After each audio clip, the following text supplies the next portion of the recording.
జగన్మోహన్ రెడ్డిపై నమోదైన ఇప్పటి వరకు అవినీతి కేసుల కంటే ఫోన్ ట్యాపింగ్ కేసులు చాలా తీవ్రమైనవి.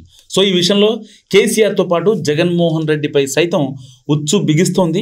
వైఎస్ఆర్ కాంగ్రెస్ నేతలు ఇప్పటిదాకే కేసుల్లో చిక్కుని గట్టిగా వెలువెల్లాడుతుంది. సో పార్టీ కూడా చాలా ఇబ్బంది పరిస్థితుల్లో ఉంది. కూటమి ఎప్పుడైతే అధికారంలోకి వచ్చిన తర్వాత వైఎస్ఆర్ కాంగ్రెస్ హయాంలో జరిగిన అవినీతిని మొత్తం బయటికి తీస్తుంది. ఇప్పటికే మద్యం కుంభకోణంలో కీలక నేతలు అరెస్ట్ అయ్యారు. వల్లభనేని వంశీమోహన్ రిమాండ్లో ఉన్నారు. మాజీ మంత్రి కాకాని గోవర్ధన్ రెడ్డి సైతం జైల్లో ఉన్నారు. ఇప్పుడు తాజాగా చెవిరెడ్డి భాస్కర్ రెడ్డి అరెస్ట్ అయ్యారు. మరోవైపు కోల్కతా విమానాశ్రయంలో మాజీ మంత్రి కొడాలి నాని మీద అదుపులో తీసుకున్నట్టు కూడా ప్రచారం నడుస్తుంది. ఈ వరుస పరిణామాలతో ఉక్కిరి బిక్కిరి అవుతున్న జగన్మోహన్ రెడ్డికి మరో షాక్ తగిలేలా ఉంది.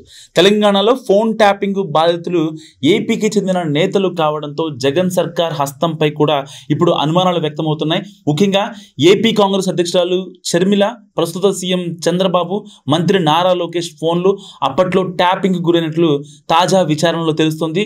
జగన్మోహన్ రెడ్డికి రాజకీయ లబ్ధి చేకూర్చేందుకు అప్పటి తెలంగాణ సర్కార్ ఈ ఫోన్ ట్యాపింగ్ పాల్పడినట్లు కూడా అనుమానాలు వ్యక్తమవుతున్నాయి. సో ఒక రకంగా చిన్న తీగ లాగితే డొంక మొత్తం కదిలిందన్న సామెత ఉంది కదా. సో సరిగ్గా అట్ అవుతుంది. తెలంగాణలో రాజేసిన అగ్గి ఇప్పుడు ఏపీ మీద పడింది. సో వైఎస్ షర్మిల తెలంగాణలో పార్టీని ఏర్పాటు చేశారు. అప్పట్లో కేసీఆర్ అధికారంలో ఉండేవారు. జగన్మోహన్ రెడ్డికి మంచి స్నేహితుడు, మంచి సంబంధాలు ఉండేవి. దీంతో కేసీఆర్ కు వ్యతిరేకంగా షర్మిల తెలంగాణలో పార్టీ పెట్టడాన్ని జగన్మోహన్ రెడ్డి వ్యతిరేకించారు. మరోవైపు కుటుంబ విభేదాలు తలెత్తిన నేపథ్యంలో తనకు వ్యతిరేకంగా షర్మిల గలం ఎత్తారని జగన్మోహన్ రెడ్డి భావించారు. అయితే షర్మిల ఒకనొక దశలో జగన్మోహన్ రెడ్డిని వ్యతిరేకించే మీడియాతో ఎక్కువగా టచ్లోకి వెళ్లారు. ఆమె ఏపీ రాజకీయాల వైపు వస్తున్నారని తెలిసి జగన్ జాగ్రత్త పడినట్లు కూడా తెలుస్తుంది. అందులో భాగంగా షర్మిల ఫోన్ ట్యాప్ చేసినట్లు కూడా తాజాగా ఆరోపణలు వినిపిస్తున్నాయి. తెలంగాణలో కాంగ్రెస్ అధికారంలోకి వచ్చిన వెంటనే ఈ ఫోన్ ట్యాపింగ్ కేసు తెర మీదకి వచ్చింది. అప్పట్లో కేసీఆర్ నేతృత్వంలో తెలంగాణ సర్కార్ రాజకీయ ప్రత్యర్థుల సమాచారాన్ని తెలుసుకునేందుకు ఫోన్ ట్యాపింగ్ కి పాల్పడిందన్న ఆరోపణలు మనం చూస్తున్నాం, వింటున్నాం. దీనికి బాధిత వర్గాలుగా కాంగ్రెస్, బీజేపీ, టీడీపీ నేతలు ఉన్నట్టుగా తెలుస్తుంది.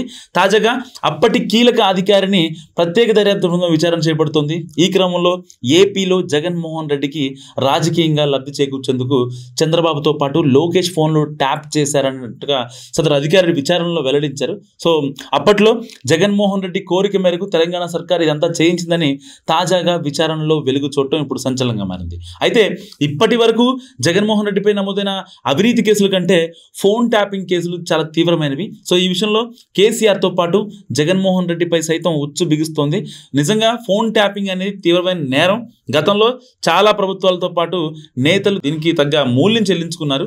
తప్పకుండా ఈ ఇద్దరు నేతలపై గట్టిగానే ప్రభావం చూపే అవకాశం గట్టిగా ఉంది. సో ఇప్పుడున్న కేసులు చాలవన్నట్లు ఫోన్ ట్యాపింగ్ కేసు మెడకు చుట్టుకోవడంతో వైఎస్ఆర్ కాంగ్రెస్ పార్టీ శ్రేణుల్లో ఒక రకమైన ఆందోళన నడుస్తుంది. చూడాలి మరి ఏం జరుగుతుందో. సో ఈ వీడియో గురించి మీరేమనుకుంటున్నారో కామెంట్ రూపంలో చెప్పండి.